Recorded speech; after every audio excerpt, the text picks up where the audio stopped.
Poslanski skupini SDS smo se odločili, da ponovno v zakonodajni postopek vložimo novelo zakona o grbu, zastavi in pa himni Republike Slovenije ter slovenski narodni zastavi. Pa dovolite ob tej priliki par glavnih poudarkov oziroma ciljev in razlogov in predvsem namen zakona, ki smo ga vložili. V ospredju novele zakona sta predvsem dva cilja. Prvi izmed teh ciljev je uveljavitev himne Republike Slovenije v skladu z ustavo. Ta del sprememb zakona smo v Poslanski skupini SDS vložili že v letu 2011, torej pred dobrima 2 letoma. Gre za določbe, da zakon skladno z ustavo Republike Slovenije kot himno naše države, torej Republike Slovenije, določa Zdravljico. Kajti samo takšno določilo je tudi skladno z ustavo, saj lahko zakon v našem pravnem redu določi le dopustne načine izvajanja neke ustavne določbe.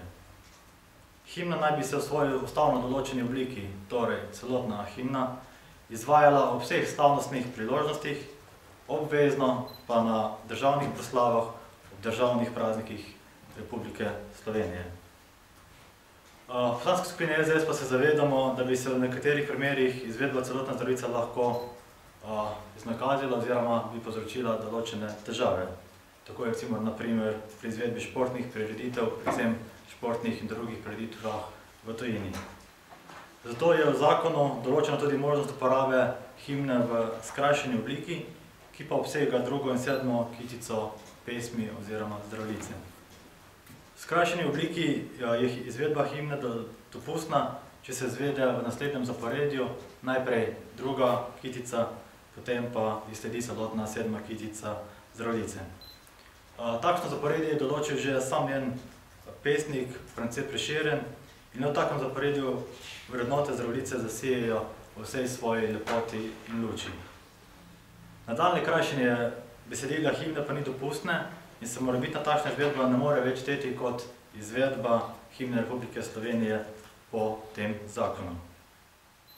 Na to pomanjkljivost sedanje ureditve in pa izvajanja himne, ki je v nasprotju tudi z vrednotami domoljubja, pa je že pred časom opozarjal in še vedno opozarja in je kar dolgo opozarjal gospod Boris Pahor, vsi vemo, ugleden akademik, slovenski pesnik in pisatelj ter borec za pravice Slovencev, leta 2013, torej ob stoletnici njegovega rojstva, pa tudi prejemnik prestižne nagrade Državljan Evrope.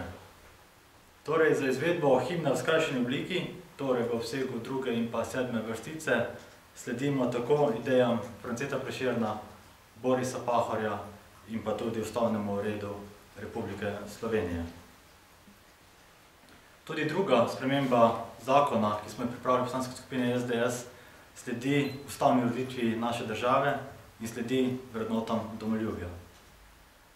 SDS vrednoto domoljubja postavlja med temeljne vrednote svojega programa. Zato za novelo zakona postavljamo okvirje, da je prepovedano vsako javno poveličevanje vseh totalitarnih režimov, še posebej pa fašizma, nacizma oziroma nacionalsocializma in komunizma, ter javno poveličevanje oziroma javna uporaba njihovih simbolov in predstavnikov. Dodatno je prepovedana tudi uporaba slovenske himne, grba ali pa zastave v povezavi z simboli ali predstavniki iz prejšnjega odstavka tega zakona. Ti dve prepovedi pa seveda ne veljata za namene izobraževanja v skladu z izobraževalnim programom, ki ga imamo v naši državi, v skladu z informiranjem na kulturnih prireditvah in pa pri delu oziroma delovanju muzejskih zbirk. Sedaj veljavni zakon iz leta 1994, torej skoraj 20 let, ima tudi pomanjkljivost, saj so kazenske določbe še vedno opredeljujejo v tolarjih, torej v valuti, ki v Republiki Sloveniji ni več v obtoku. Zato kazni posledično spreminjamo v evre, jih zvišujemo, ter dodajamo kazenske določbe glede tiste druge spremembe predloga zakona, ki smo ga uvedli, torej prepoved javnega poveličevanja vseh totalitarnih režimov, ter poveličevanje oziroma uporaba njihovih predstavnikov in simbolov. Ob tem bi radi poudarili, da je Slovenija prijazna država, tako do naših državljanov, kot pa tudi do tujcev. Zato pa je tudi prav, da vsi, torej tisti, ki smo tukaj doma in tisti, ki prihajajo na ta naš prostor za stalno ali pa začasno, spoštujejo našo zgodovino, vrednote in pa simbole naše države Republike Slovenije. Leta 1990 smo se odločili za samostojno državo, Slovenijo. Leta 1991 se je slovenska vojska oziroma državljani in državljanke celo borili za našo samostojno državo. Zato je prav in zelo pomembno, da kljub vsej ostali zgodovini Slovenije in slovenskega naroda spoštujemo naše državne simbole in posledično vrednote, ki jih ti simboli vpeljujejo v naš prostor. In prav je, da tudi gojimo oziroma ponovno začnemo še bolj gojiti domoljubje, kajti tega je v Sloveniji premalo.